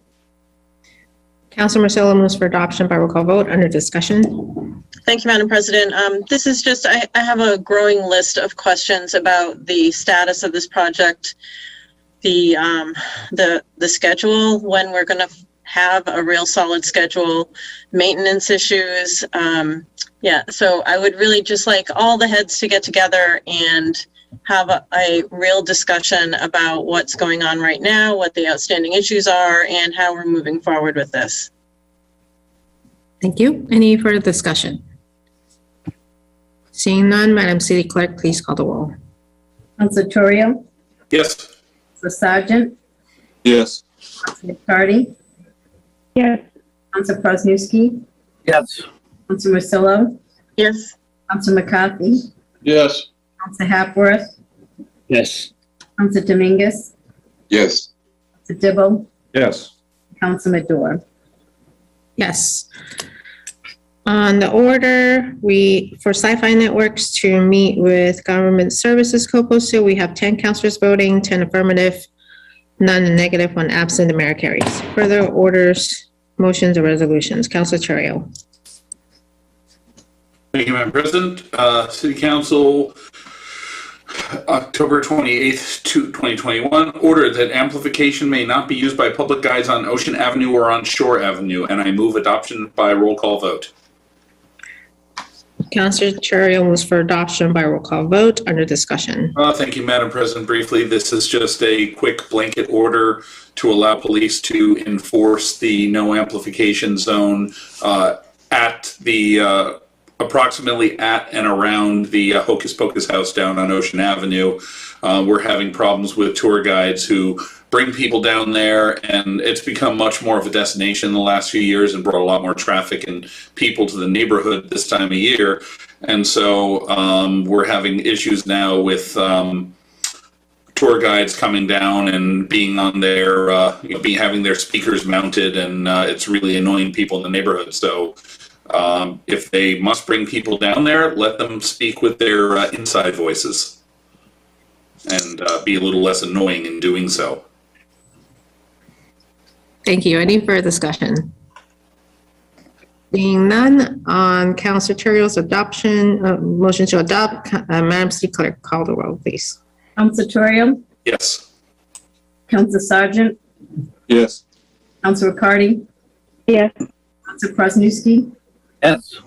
Councilor Marcillo. Yes. Councilor McCarthy. Yes. Councilor Hapworth. Yes. Councilor Dominguez. Yes. Councilor Dibble. Yes. Councilor Madore. Yes. On the order to prohibit amplification on Ocean Ave and Shore Ave, we have 10 councilors voting, 10 affirmative, none negative, 1 absent. The mayor carries. Further motions, orders, and resolutions. Councilor Prosnewski. Thank you, Madam President. Ordered that the Committee on Ordinances, Licenses, and Legal Affairs, co-posted with the Committee of a Whole, meet to discuss amending an ordinance relative to Chapter 40, Section 30, Public Guides, Prohibitions, by adding to subsection 8 to include all R1 and R2 districts. And I ask that this be moved by adoption by roll call vote. Councilor Krasinski moves for adoption by roll call vote. Under discussion. Thank you, Madam President. This piggybacks what our good Ward 5 councilor was and expands what was happening in the Shore and Ocean Avenue area. The crowds have gotten extremely large in a part of town that's away from downtown. And when the residents had called the police department to quiet it down because there was amplification by the tour guides over there, the police were handcuffed because there were specific streets that are in our city ordinance under subsection 8, which define which streets are restricted from amplification. Those streets are mainly in the downtown area, especially along the common side, for obvious reasons, because it gets loud on Halloween. No one anticipated that it would get loud on Halloween in a residential area such as Ocean Avenue and Shore has. And to take that a step further, there shouldn't be any amplification in any residential neighborhood, R1 or R2 neighborhood in the future. So what we're looking to do is to speak in committee about the adoption of having that placed in the ordinance to add, in addition to the streets downtown, any amplification in R1 and R2 neighborhoods, and open it up for public discussion. Thank you. Thank you. Any further discussion? Seeing none, on Councilor Krasinski's motion to adopt by roll call vote, Madam City Clerk, please call the roll. Council Torrio. Yes. Council Sargent. Yes. Council Riccardi. Yes. Council Krasinski. Yes. Council Marcello. Yes. Council McCarthy. Yes. Council Hapworth. Yes. Council Flint. Council Dominguez. Yes. Council Dibble. Yes. And Council Madore. Yes, on the order to discuss public guides and application, we have 10 councilors voting, 10 affirmative, none negative, 1 absent, the matter carries. Further motions, orders, and resolutions. Councilor Riccardi. Thank you. City of Salem, in the year 2021, an ordinance to amend an ordinance relative to traffic stop signs be it ordained by the City Council of the City of Salem as follows. Section 1, Chapter 42, Section 49, obedience to isolated stop signs is hereby amended by adding the following. Moulton Avenue, southbound traffic on Moulton Avenue at Franklin Street. Section 2, this ordinance shall take effect as provided by City Charter. In the motion? I'm sorry, I move for adoption for first passage by roll call vote. Councilor Riccardi moves for adoption for first passage by roll call vote. Under discussion. Thank you, Madam President. This is a new stop sign, obviously, in the neighborhood. It is to help with pedestrian access to Furlong Park, which runs along Franklin Street. About 11 years ago, when they redesigned the park, they put in an accessible pathway entrance to the park right at the top point where Franklin, Moulton, Osborne, and Orchard all meet up, but there is no safe crossing to get to the park. So this stop sign is going along with a new crosswalk, which will allow the safe access to the park, and all of us are very excited. Thank you. Any further discussion? Seeing none, on Councilor Riccardi's motion, Madam City Clerk, please call the roll. Council Torrio. Yes. Council Sargent. Yes. Council Riccardi. Yes. Council Krasinski. Yes. Council Marcello. Yes. Council McCarthy. Yes. Council Hapworth. Yes. Council Dominguez. Yes. Council Dibble. Yes. And Council Madore. Yes, on Councilor Riccardi's order for stop sign at Moulton Ave, we have 10 councilors voting, 10 in the affirmative, none negative, 1 absent. The matter carries. Further motions, orders, and resolutions. Councilor McCarthy. Thank you, Madam President. City of Salem, City Council, October 28th, 2021. Order that the regular meetings of the City Council for the months of November and December 2021 be held on the dates as follows: Thursday, November 18th, 2021, and that the tax rate classification hearing in the regular meeting for December be held on Wednesday, December 1st, 2021. In the motion? Motion to adopt by roll call vote. Councilor McCarthy moves for adoption by roll call vote. Under discussion. No discussion, Madam City Clerk. Excuse me. No discussion, Madam President. I earlier today had a conversation with the city clerk, and the Thursday in November seems to be the only Thursday in the month of November that we can have a meeting, and the December meeting, which is atypical to have it on a Wednesday, but there's conflicts on that Thursday, and if we tried to push the meeting back, the finance director felt she needed the time to clear up everything by the end of the year, so she was pushing to have it. She's ready. She's going to be ready for it, so she's pushing to have it in the first week of December, and that was the only date that we could come up with that worked for everyone. So that's why we picked the first. The departments work with the city clerk, especially on the ones with regards to the tax classification here. Thank you. Seeing as this is a late file and shouldn't have any discussion, this is a special case, so I'm going to allow Councilor Chorio. No, I have my own late file. Okay. On Councilor McCarthy's motion to adopt on November and December meetings and the tax classification meeting, Madam City, any further discussion? No discussion. Madam City Clerk, please call the roll. Councilor Torrio? Yes. Councilor Sargent? Yes. Councilor Riccardi? Yes. Councilor Kwasniewski? Yes. Councilor Masillo? Yes. Councilor McCarthy? Yes. Councilor Hapworth? Yes. Councilor Dominguez? Yes. Councilor Dibble? Yes. And Councilor Madore? Yes. On the late file for November and December council meetings, we have 10 councilors voting, 10 affirmative, none negative, 1 absent. The mayor carries. Further motions, orders, and resolutions. Councilor Chorio. Thank you, Madam President. Ordered that the Committee on Ordinances, Licenses, and Legal Affairs review Article 3, Sections 2, 312, and 2, 381 regarding the city clerk and recommend appropriate changes or deletion accordingly. And I will discuss this in the committee reports. Co-posted? Co-posted.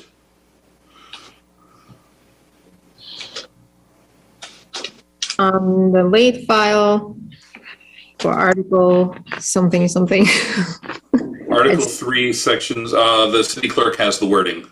Article 3, sections 2, 312, and 2, 381. On Councilor Chorio's late file, Ola to meet, co-posted. All those in favor? See 9 hands plus my own. All those opposed, the mayor carries. Committee reports. Councilor Chorio. Thank you, Madam President. Salem City Council, October 28, 2021. The Committee on Administration and Finance co-posted with the Committee of the Whole, to whom was referred the matter of compensation for City Clerk and Assistant City Clerk, has considered said matter and would recommend that it remain in committee. On acceptance of the report, all those in favor? I see 9 hands. All those opposed, plus my own. All those opposed, mayor carries. On adoption of recommendation, under discussion. Thank you, Madam President. So on adoption of the recommendation, we are looking at I brought in this as an order back in the summer, and we weren't able to get it together until finally tonight. But we're looking at the overall compensation for the city clerk and the assistant city clerk. We are working with comparative numbers, and we did not have sufficient information on other stipends that were available that were being given in other communities to give a truly fair comparison. And then the other thing we discovered in looking through this is that there's a conflict between the 2 sections of the city ordinances that I just cited in the previous order. There's one order that sets the compensation rate and sets it that it is determined by the determined by the regular review process. And then there's another order, the higher numbered section simply says the city council sets it. but just for the city clerk. So it's a little bit, there's some conflict between those two. We have two ordinances that have opposite effects, and they're both active and legal. So we need to review that and figure out what this process is supposed to be, and also try and see what the appropriate numbers are, and make sure we have all the right comparisons to go by. Because this is something that is, this has been the way it's been done for many, many years, but still, it's, it would be good for us to make sure we get this right and have a process in place. So, thank you. Any further discussion? Seeing none, on adoption of the recommendation to keep the matter in committee, all those in favor? I see 9 hands plus my own, so opposed. The matter remains in committee. Further committee reports, Councilor Marcelo. Thank you, Madam President.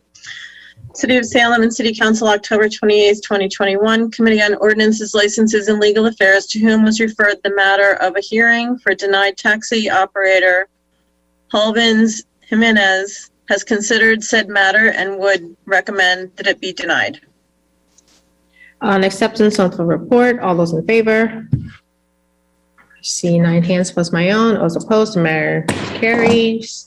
On adoption of the recommendation, was this executive session?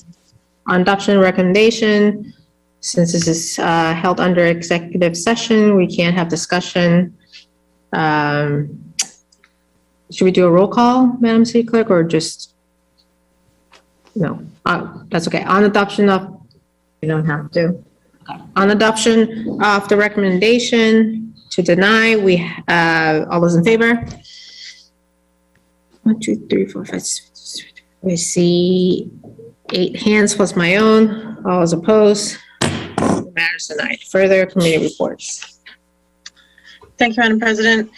City of Salem and City Council, October 28th, 2021. Committee on Ordinances, Licenses, and Legal Affairs, to whom was referred the matter of hearing for denied taxi operator Denny Pimentel, has considered said matter and would recommend that it be denied.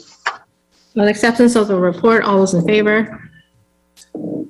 I see 9 hands plus my own. All those opposed? Seeing none, matter carries. On acceptance of the recommendation, it was executive session, right? Okay. On acceptance of the recommendation to deny, all those in favor? I see 9 hands plus my own. All those opposed? Seeing none, the matter is denied. Further committee reports. Councilor Marcelo. Thank you, Madam President. The City of Salem and City Council, October 28th, 2021. Just want to make sure I get this right. Committee on Ordinances, Licenses, and Legal Affairs, to whom was referred the matter of a hearing for denied taxi operator Danny Reyes, has considered said matter and would recommend that the license be approved and that the application fees be waived. On acceptance of the report, all those in favor? I see 9 hands plus my own. Those opposed, the matter carries. On adoption of the recommendation, is there a discussion on this? It was an executive session.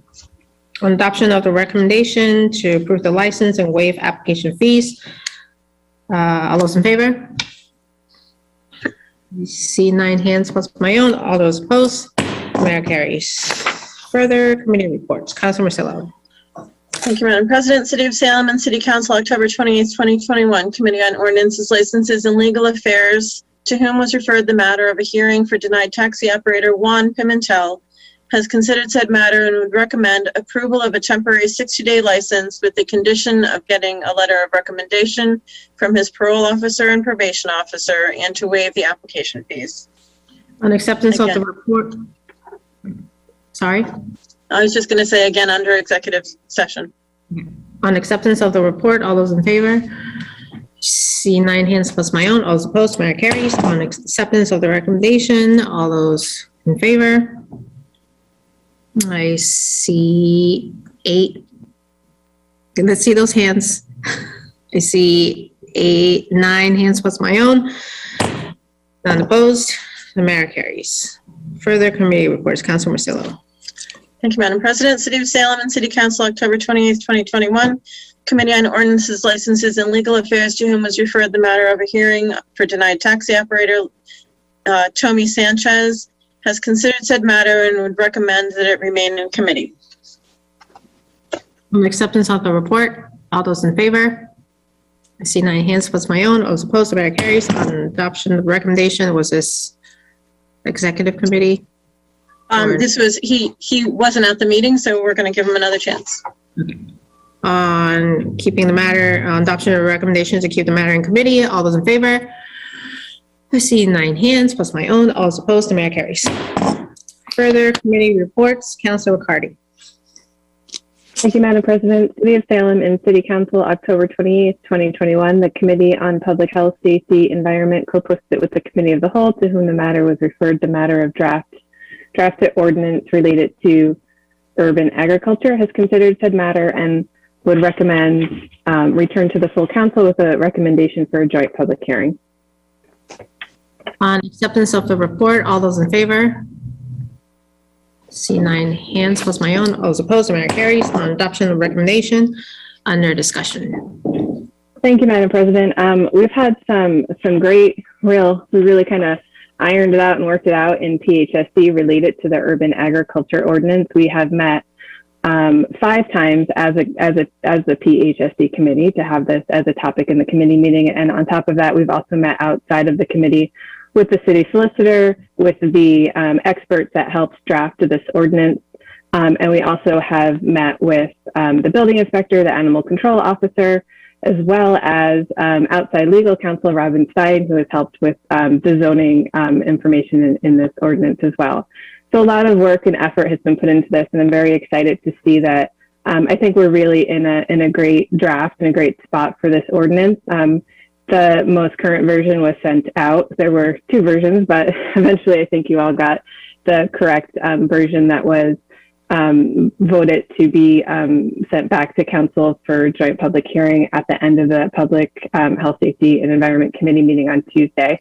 I mean, we were down to, correcting periods and commas and typos. So I think we have a really good draft that makes sense and really has the spirit to move forward the goals of the ordinance of supporting local agriculture, supporting the local economy, and supporting local homeowners and businesses alike. With that said, since that meeting has occurred on Tuesday night, I went ahead and looked at a calendar, and with the joint public hearings, we do have some restrictions and timelines around those that I'm a little concerned that we might not be able to make those timelines. So once the matter is officially returned back to council, the clock does start, and I'm concerned that we might not be able to hit those timeline items. So I would like to, I don't know technically if I can make this motion or if it needs to come from elsewhere, but I would like to amend, I don't know if I can't amend the report, but I would like to amend the recommendation to have this remain in committee. Madam City Clerk, what did we discuss? I think should we allow more discussion here, or Madam City Clerk? You like, now that the motion now is to remain in committee, so you can still discuss it. Councilor Riccardi amends the motion to keep the matter in committee. Moves to amend. Is there a second? Second. Seconded by Councilor Dibble. Under discussion, I saw a bunch of hands go up. I think Councilor McCarthy was first. Thank you, Madam President. I mean, first of all, I want to thank Councilor Riccardi and her committee and all the hard work they did on this, and to get it to the point where they feel comfortable bringing it out to a public hearing. I guess the concern I would similarly share would be timeline, and as we move forward, holidays, and then potentially with the members of the council changing over for the first of the year. So I think that it's probably the better choice to leave it in committee, make sure that the matter gets carried over in committee, and then let the chair of the committee next year bring it back out, only because there's no guarantees with the time, as was referenced with the timeline. I think it's not feasible to get it done properly, in my opinion. Thank you. Agreed. Any further discussion? Councilor Riccardi. Thank you, Madam President. I agree with that. The timeline, I don't want to put all this work and effort and then get it killed by a clock. But I will also note that I'm not going to wait too long. I don't think that this necessarily needs to wait 2 months to come back. But the way the timeline works out right now, the deadline is like January 3rd. So I agree with all of what the good Ward 1 councilor said, that, with the council makeup starting new in January with the holidays coming up, I don't want to put it on that, super tight time crunch. Thank you. Thank you. So point of clarification here. So the committee will have to meet again to refer the matter out. Is that right, Madam City Clerk? Okay. So committee chairs, please look at your the items you have on your docket and make sure to file your meetings in time to either carry matters over by the December meeting. So all committee chairs, this is your reminder to meet before December to either carry over or to kill matters. Forget the proper wording. So just please make sure to post those meetings, and so that whatever you want to carry over gets carried over, because I remember there were some issues for last year. Any further discussion? Seeing none on Councilor Riccardi. Sorry, Councilor Sargent, go ahead. Thank you, Madam President. I would ask that the committee, when they meet again, that they also are able to discuss this ordinance and have it co-posted, not just to refer it over or not. I want to get that done and then say a few more words, but I don't want the meeting just to be to try to carry it over. If we're going to meet, I have some issues I'd like to talk to the committee about with this. So it is currently co-posted. So when the committee meets again, if it does get carried over, it will be co-posted. Right, but when they meet again on this, I want to be able to talk about it at the meeting, not just talk about carrying it over. You see what I mean? Yes. Sure. Yep. Thank you. I'll post it as an agenda item. Yes. Yep. Thank you. That's up to the chair. Well, okay, they can do that, but I'll go on and talk about this. I understand what we're trying to accomplish here with agriculture, but I think most people, when they see agriculture, just think of farming, then possibly, hens and things like that. But it's kind of hidden in this about beehives and things like that. And I think that's a difficult situation. I think it's allowed in every zone in the city, even in R3 down the point. I can't imagine having 2 beehives down the point. And this ordinance allows 0 buffer zone if you have a fence. With all, especially the children running around some of these tight neighborhoods, if I bump into you, I can say, excuse me, and you can accept that. But if a child's throwing a ball around, football, whatever, playing, and they should bump into a beehive, the bees don't know that you didn't do it on purpose, and they go after whoever bothers them. And I've had that happen to me before on a wild beehive, not on a domestic beehive. So they didn't accept when I was telling them I didn't mean to bother them. They didn't accept that. So I got stung a lot of times. So we have to deal with the reality of this. In tight neighborhoods especially, bees can be very dangerous in the wrong situation, and especially with children. If we had children playing in a yard and threw a ball and somehow disturbed the beehive and they got swarmed, that would be a life and death situation. And I'm just disappointed to see that allowed in every zone in the city. Not 2 acres, not 5 acres, not even 1 acre. A 2,000 square foot lot can have 2 beehives with 0 buffer zone, 0 foot buffer zone. We have 5 foot buffer zone for a compost pile. Compost piles can't sting you, but bees can. And I just I'm a little bit disappointed with that. I respect the hard work that the committee did, but I think there's a potentially dangerous situation here that has to be addressed. And I say people just think this means agriculture and farming, and when they read, that the title of this should include something to do with bees, where it's easily recognizable to the public that it does include beehives in any lot in the city. So I'll yield. Thank you. Thank you. Motion on the floor is to keep the matter in committee. Seeing no further discussion. All those in favor? See 9 hands plus my own. All those opposed? The matter is kept in committee. Page 34. Petitions. We have petition from National Grid to relocate a pole on Nomkig Street. Hearing order October, wait. Oh. Good catch. November 18. November 18th.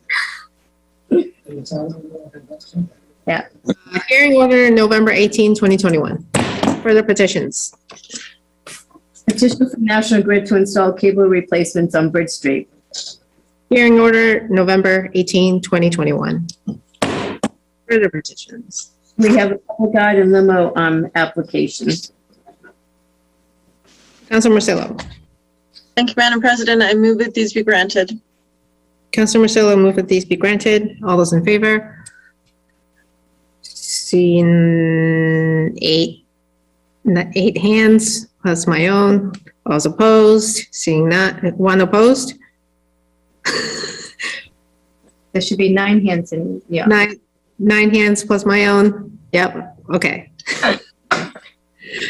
The matter is granted. Further petitions. We have, What? I see a hand. Okay, Councilor. Councilor Dibble? Yes, Madam President, thank you. These last 2 hearings that we just scheduled, I don't want to see the same problem pop up like the gentleman tonight on Lafayette Street didn't know where it was being located, and he was surprised that it was at his location. So on these, I'm wondering if we could just change our rules or change the way we do it. Like Numcake Street, well, what number Numcake Street is this pole going at? So the person at number 1 might not have a problem with it being located down the other end of the street. And the same thing on Bridge Street. There's a lot of people on Bridge Street. We should say what number this is. Do you install the cable at 207 Bridge Street or 300 or number 2, et cetera? We should have the number on these hearings so that people understand where it's going, where the work might be taking place.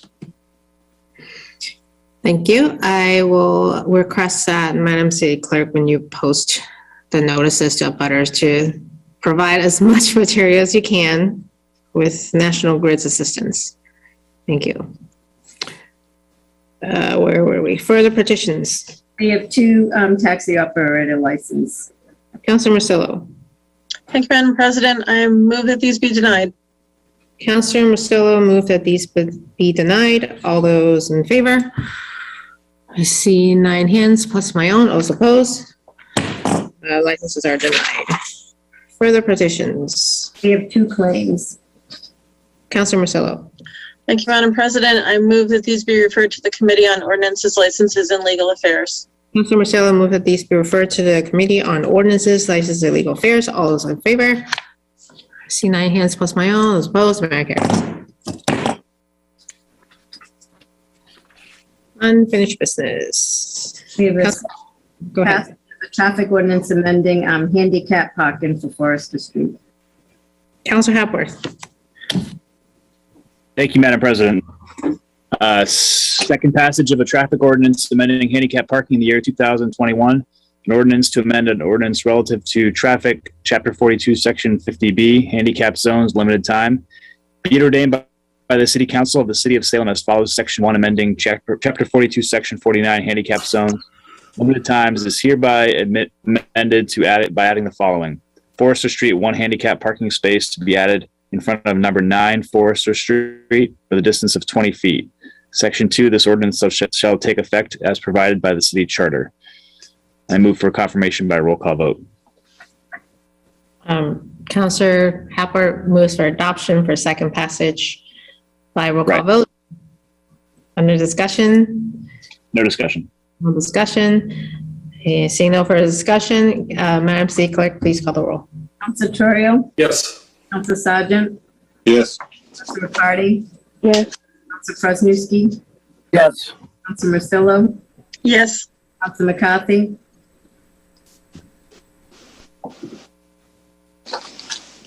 Council McCarthy. Sorry, I had a cough. Yes. Council Hapworth. Yes. Council Dominguez. Yes. Council DeVoe. Yes. Council Maduro. Yes. On second and final passage of the traffic ordinance for Forester Street, we have 10 councilors voting, 10 affirmative, none negative, 1 absent, the matter carries. Further unfinished business. We have the second passage of redrawing of the legal description of the ward and precinct lines for the city of Salem and the new map. Councilor Marcillo. Thank you, Madam President. I move for adoption for second passage by roll call vote. Councilor Marcillo moves for adoption for second and final passage by roll call vote. Under discussion. As we stated in the last meeting, this is just a little shift to redistribute, to even out the wards and precincts based on the census. Thank you. Thank you. Any further discussion?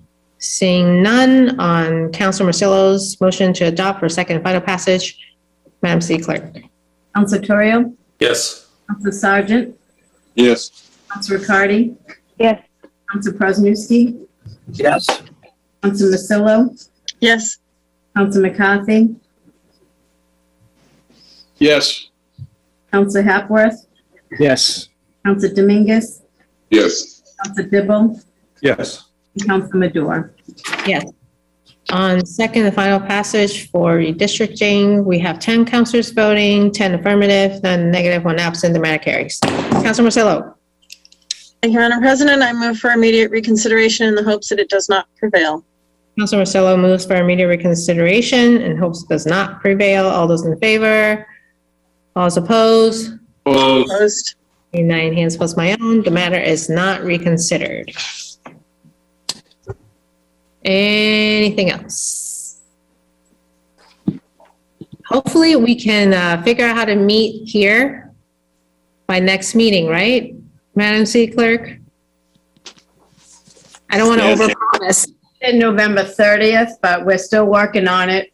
That we had a mock hybrid meeting a couple weeks ago. There was still some auditory issues. I know that your person you knew reached out to Matt, and I think they're scheduling something else in the coming weeks. And I like to, at some point, need to report back to government services. So I don't know about the next meeting, but definitely I thought it was for December because the order was to meet remote until November 30th. Okay. I'm being optimistic. Maybe And Councilor Sargent? maybe Christmas. Okay. Presided over council entirely remotely if we don't meet in person. That would be one for the books. But with that, Councilor Sargent.